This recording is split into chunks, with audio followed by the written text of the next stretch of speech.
하나님이 허락하신 삶의 처소에서 결코 만만치 않은 일들을 잘 감당하신다고 정말 수고 많으셨습니다.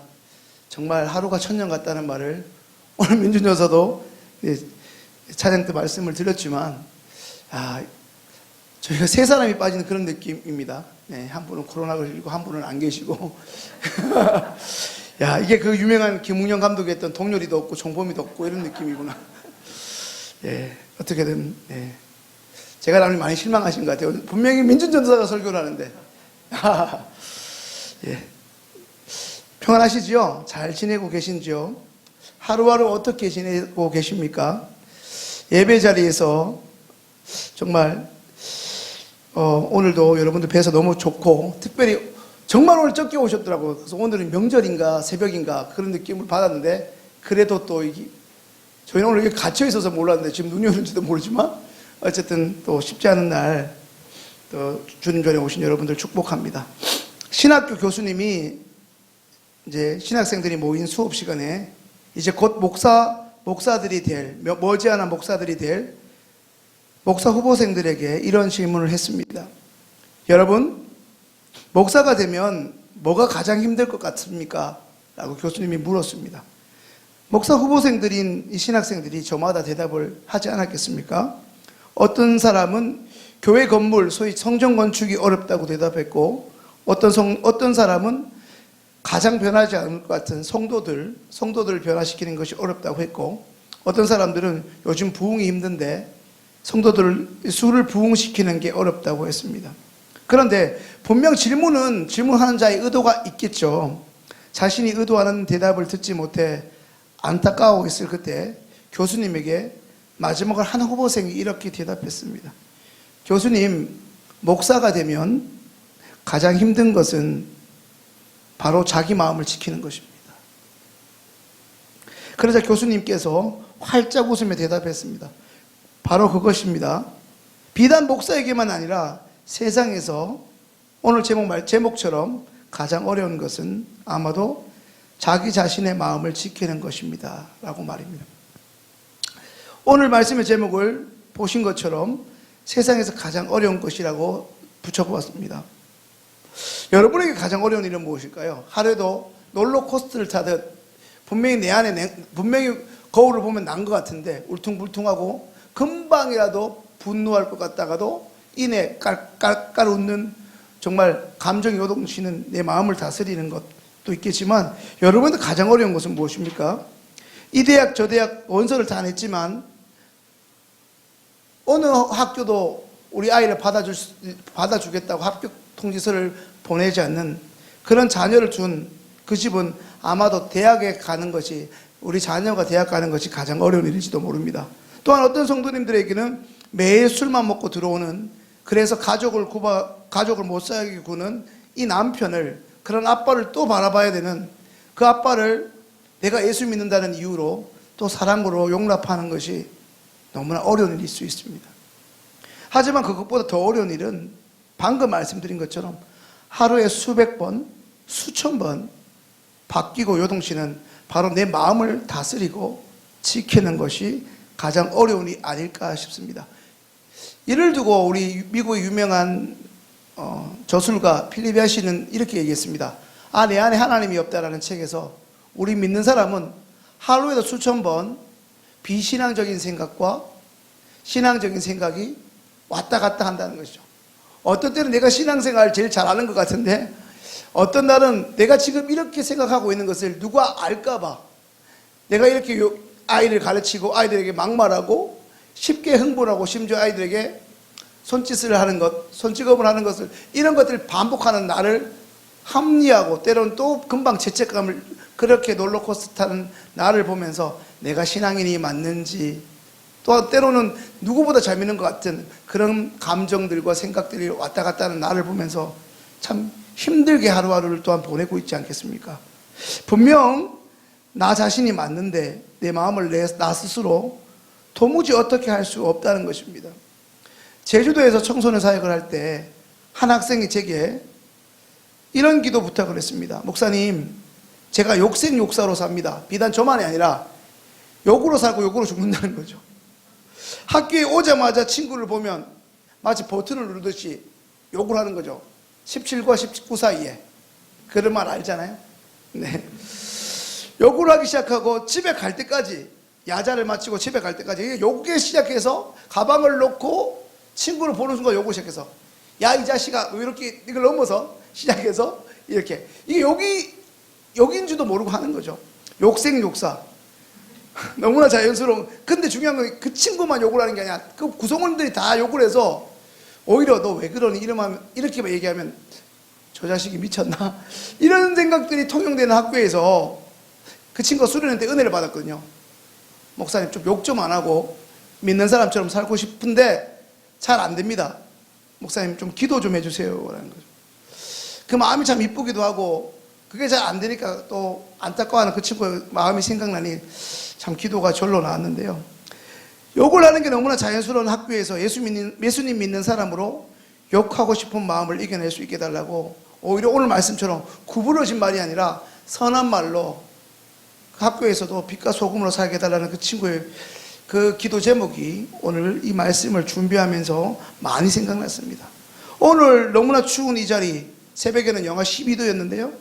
오늘 이 자리에 나오신 성도님들은 이번 한 주 여러분의 그 삶의 서수에서 어떤 생각을 주로 하셨고, 어떤 말을 주로 하셨고, 또 어떤 행동을 하셨습니까? 우리의 일거수일투족을 여기 있는 CCTV처럼 우리를 보고 계신 하나님께서 알고 계실 텐데, 우리의 모습은 선한 쪽에 가까웠습니까? 오히려 고백할 수 없고 공개할 수 없을 만큼 부끄러운 쪽에 가까웠습니까? 이제 주일 예배 시간에 늦지 않기 위해 일찍 자야지, 좋은 TV도 좀 내려놓아야지, 은혜 받는 데 집중하고 그런 습관을 들여야지 라고 다짐해보지만, 이제는 건강을 생각해서 피고 있는 담배도 잘 마시고 있는 술도 끊고, 이번에 기회에 좀 끊고, 좀 건강을 위해서도 신앙생활하는 사람답게 살아야지 다짐하고 결심하지만, 좀 전에 그 친구처럼 이제 욕을 좀 그만해야지, 좋지 않은 행동들, 나쁜 습관들, 그리스도인의 모습이라고 생각할 때는 참 낯뜨겁기만 한 나의 삶의 모습들을 좀 고쳐보아야지 수십 번 다짐하고 기도하고 노력해보지만, 마음먹은 것처럼 우리의 삶이, 우리의 습관 하나 쉽게 바꾸지 못하는 것들을 우리는 번번이 실패를 통해 보지 않습니까? 그렇다면 성도님들, 왜 그렇습니까? 그것은 우리 안에 있는 죄성 때문입니다. 성도님들, 우리가 죄를 지어서 죄인이 아니라 역으로 보면 우리가 죄인이기 때문에 죄를 짓는 것이죠. 도적이기 때문에, 도둑이기 때문에 도둑질을 하는 것이죠. 우리의 정체성이 어떻게 보면 그렇게 우리를 행동하도록 어느 순간 만들어 버렸다는 것이죠. 우리 인간은, 다시 말해 죄인인 우리는 본질적으로 악할 수밖에 없습니다. 봉사를 많이 하고 헌금을 많이 한다고 해서 갑자기 선해지는 것이 아니더라는 것입니다. 못된 것은, 좋지 못한 것은 공부하지 않아도, 연구하지 않아도, 별 노력 없이도 저절로 우리 몸에 자동적으로, 때로는 우리가 깜짝 놀랄 만큼 자연스럽게 형성되는 것을 봅니다. 반면에 좋은 습관은 부단히 노력하고 겨우 애써야 우리 몸에 형성될 정도입니다. 우리는 내가 보기에 너무나 착하다고 여길 만큼 좋은 생각을 했다가도, 방금 말씀드린 것처럼 누가 지금 내가 이런 마음을 먹고 이런 말을 하고 있는 것들을 알게 될까봐 두려운 것이죠. 그만큼 악한 생각을 동시에 할 수 있다는 것입니다. 이런 생각과 마음이 수시로 왔다 갔다 하는 마음 상태를 분초마다, 날마다 경험하고 있습니다. 우리의 마음 속에는 하나님을 위해 이 남은 삶을 온전히 드리고 싶은 이 거룩한 열망도 적지 않지만, 그러한 생각을 단 1초 만에 무기력하게 만들 만큼, 또한 그런 우리를 스스로 하나님의 사람 맞는지, 난 세상 사람보다 더 악한 것 같아, 나 스스로 나를 저주하고 싶을 만큼 우리를 순간 나약하게 만들고 죄책감에 빠져들게 할 정도로 악한 생각이, 하나님이 기뻐하지 않는 마음의 생각들이 동시에 우리 마음속에 숨겨져 있습니다. 요즘 텔레비전에, 인터넷을 보면 얼마나 충격적이고 믿지 못할 사건과 사고가 많이 일어나는지 모릅니다. 어제 신문을 봤는데요, 40대 젊은 아주머니가 중학생한테 담배 피지 마 학생 이랬다가 어떻게 됐습니까? 날라차기를 당했습니다. 근데 아주머니 대단하신 것 같더라고요. 그래도 이렇게 근데 이렇게 그 친구들을 이렇게 응시했는데 뒤에서 날라차기를 막지 못했는데, 그러면서 댓글을 봤어요. 절대 이제 아줌마 절대 저 아이들 이렇게 합의해주면 안 된다. 담배 피지 말라는 게 나쁜 건 아니잖아요. 이제 그거는 어떻게 해요? 지나쳐야 돼요. 그게 맞는 것처럼 느껴지는 것이죠. 생각도 못할 만큼 충격적이고 믿지 못할 그런 사건과 사고가 많이 일어납니다. 그 사건과 사고가 일어난 원인을 한 가지 원인으로 규명할 수 없지만, 그럼에도 불구하고 가장 근본적인 이유이자 원인은 그가 자신의 충동적인 마음을 지키지 못했기 때문에. 요즘에 소시오패스라는 말을 많이 하고 사이코패스라는 말을 많이 합니다. 결국 어떻게 보면 그들이 자신의 마음 혹은 특별히 분노 조절을 할 수 없는 것이죠. 성경에는 우리의 마음이 얼마나 악하고 추한지를 다음과 같이 묘사합니다. 오늘 말씀 에레미야 17장 9절 말씀을 함께 같이 한번 읽어볼까요? 함께 읽습니다. 만물보다 거짓되고 심히 부패한 것은 마음이라 누가 능히 이를 알리오마는. 우리의 마음은 이렇게도 더럽습니다. 겉으로는 오늘 나오신 우리 여성도님들처럼 멀쩡하고 이쁘고 잘생기고 착한 모습을 하고 있지만, 교양되고 너무나 세련된 모습을 하고 있지만, 그런 우리의 내면은 그것과 너무나 상반되고 예측이 불가할 만큼, 어떻게 보면 썩어 문드러져 있을 만큼 추악합니다. 어떻게 보면 설교를 하고 있는 저도 예외는 아니겠죠. 어떻게 하면 우리의 마음을 지킬 수 있을까요? 데살로니가전서 5장 21절과 22절의 말씀을 함께 읽겠습니다. 범사에 헤아려 좋은 것을 취하고 악은 어떤 모양이라도 버리라. 22절 한번 더 읽을까요? 악은 어떤 모양이라도 버리라. 잘 아시는 말씀이죠. 평상시에 좋은 것들이 우리 신앙의 덕이 될 만큼 좋은 것들이 우리의 마음에 자연스럽게 스며들 수 있도록 훈련하라는 얘기죠. 방금 읽은 본문처럼 악은 그 모양이라도 버려야 하는 것이죠. 우리의 마음을 거룩하게 아름답고 선하게 유지하는 방법은 결국 악에 우리가 노출되지 않도록, 악의 기미가 보이면 그 자리를 피하고 떠나는 것이죠. 그렇다면 악을 버리는 비결은 무엇일까요? 오늘 본문에서 읽은 것처럼, 잠언에서 읽은 말씀처럼 나쁜 말을 하는 습관을 부단히 고치려고 애쓰는 것입니다. 좋은 것을 보려고 애쓰는 것이죠. 좋은 말, 예쁜 말을 하려고 노력하는 것입니다. 그런데 더 중요한 것은, 무엇보다 마음을 지키는데 중요한 것은 뭘까요? 우리의 생각입니다. 우리가 평상시에 어떤 생각을 많이 하냐에 따라 그것이 우리의 습관으로 형성되고, 결국 그것이 우리의 마음을 지배하여 행동으로 나타날 수밖에 없습니다. 인풋을 무엇으로 했느냐에 따라 아웃풋이 나오기 마련입니다. 결국 오늘 말씀에서 강조하는 것처럼 우리의 마음을 가장 잘 반영하고 있는 것이 이 생각이죠. 따라서 그 사람의 생각을 살피면 마음의 상태를 보다 정확히 살필 수 있습니다. 사랑하는 시행의 성도님들, 여러분들은 지금도 어떤 생각을 하면서 말씀을 듣고 계십니까? 또한 일상의 삶 가운데 우리 성도님들의 마음을 지배하고 있는, 가장 많이 지배하고 있는 생각은 뭡니까? 결국 돈으로 시작해서 돈 걱정 아닐까요?